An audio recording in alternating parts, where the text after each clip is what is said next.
My parents couldn't pull out in time, so they had me. Now they decided to try again and pulled out of my childhood. When I, 16M, was 5, my mom, 34F, had an affair and left me and my dad, 35M, for a wealthier man. For 2 years, I only saw my mom like 4 or 5 times. Then she disappeared and didn't contact us again. I think my dad thought it was too much responsibility for him or was angry at my mom. Somehow, he wanted to take away everything that reminded him of her, so he sent me to live with my maternal aunt. I only saw him like 2 or 3 times a month after that, and we'd only see each other for half an hour or so. Unfortunately, my aunt passed away due to cancer last year. I thought my dad would take me in, but apparently he's too busy with his new family, wife and kids and all. My grandma wanted to take me in, but then my egg donor came out of the blue. When she came to take me, it was the first time I had seen her in 9 years. It felt weird and unpleasant that she hugged and kissed me as if nothing had happened in those 9 years.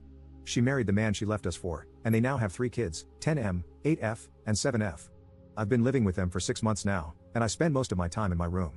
We rarely speak. She tries to talk to me, but I ignore her and her husband.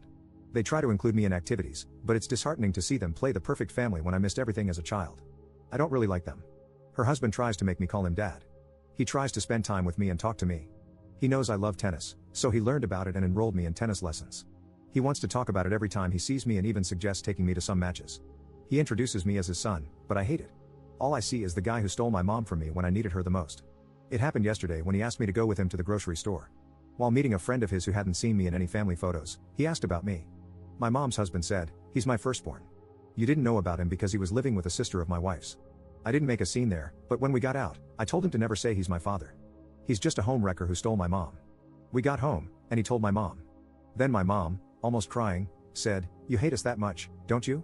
So I said, "Of course, you left me, and now you want to act like nothing happened by playing the happy family. To be honest, I can't wait to turn 18 and leave, and I'm not sure if I ever want to see you again." She started crying, and her husband comforted her. I just went to my room. They tried to talk to me, but I ignored them. I told a friend of mine about this, and he says I'm the one in the wrong. Update 1. My mom and stepdad have been so apologetic. They try to talk to me, but I ignore them. I know it makes me sound terrible, but I can't. I've tried to look at them differently since I posted here for the first time, but I can't, and heaven knows I've tried. I want to try therapy, and I let my mom know about it again, but her husband keeps insisting that we must go together for some family therapy. I don't really want him there because I don't see the point of it. So, I'm going to do what somebody suggested. I told him that I'll do the therapy with him, and once we're there, I'll tell the therapist that I don't feel comfortable with him there. Maybe that'll work. I don't even know if this is moral or fair, but I don't know what else to do since he has refused to let me go by myself. He already booked the appointment. It's this Tuesday at 3 p.m. Update 2. I'm doing a little better. Therapy sessions are just the therapist and me, except for the first one in which my mom's husband was present because he wanted to tell me something important. Anyway, I'm doing better for myself. I'm stuck here, but I'll make sure this man pays for my college, and then move out anyway. He had the great idea of adopting me, and I'm like, dude, no matter how hard you try, I'll never forgive you. You'll never be my dad. The jerk bought me a car on my 17th birthday, and that's when he came up with the wonderful idea of adoption. I haven't used that damn car.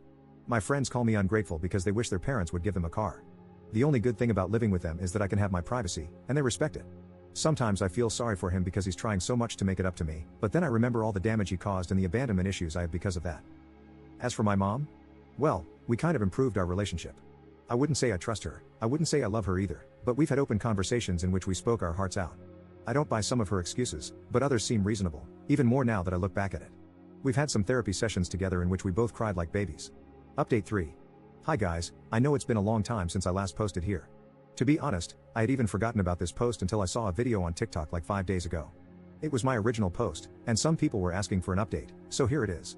My grandma passed away like 8 months ago. We weren't close, but it was still sad. I attended her funeral, and that's where I saw my dad for the last time. He has cut me off from his life completely, and I don't know why. I saw him at the funeral, and we even hugged. I tried calling him after that, but he didn't pick up the phone, and 2 months ago, he blocked me on everything. It's hard, it hurts, not gonna lie, but I won't beg for a relationship. He'll regret it one day to find out he rejected someone who loved him and looked up to him, someone who would have done anything for him. I'm already 18, and I'm preparing my university application to attend next year. I want to apply for an architecture program.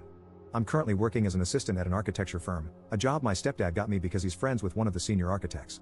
They don't pay that much, but it helps me get some experience. My mom and I have improved our relationship. I wouldn't say I trust her or love her as a child should love their mom, as I still hold some resentment. However, our relationship has improved a lot. She still refuses to answer some of my questions, and I don't think she ever will, but we have made some progress. As for my stepdad, it might sound weird, and perhaps I'm just being manipulated, or this is a consequence of my traumas, but I've never felt loved by anyone like by him. I think he truly cares about me. He worries about my needs and insecurities. One day, I even told myself, so this is what a parent's love feels like. Maybe, just maybe, the lack of affection given to me by those who were supposed to love me makes me appreciate the things he does a little bit more. I need you to understand that I didn't have that growing up. My dad never called me to see if I got home or to school safe, or if I needed something, but my stepdad does. I have never said this to anyone, but I like when he calls me son. I just pretend I don't, lol. I still call him by his name, but he tells me he dreams about the day I get to call him dad. I don't think I ever will, but let's see what happens. He was against the idea of me working since he can provide, but ultimately, he doesn't have a say. He tells me I don't have to worry about rent or funds because he will cover it, but I don't think I want to be totally dependent for 5 years. So, that's pretty much everything. I don't know if this is the update you were waiting for, since some of you wanted me to run the second I turned 18, but I still need to figure things out and be capable of affording a place on my own.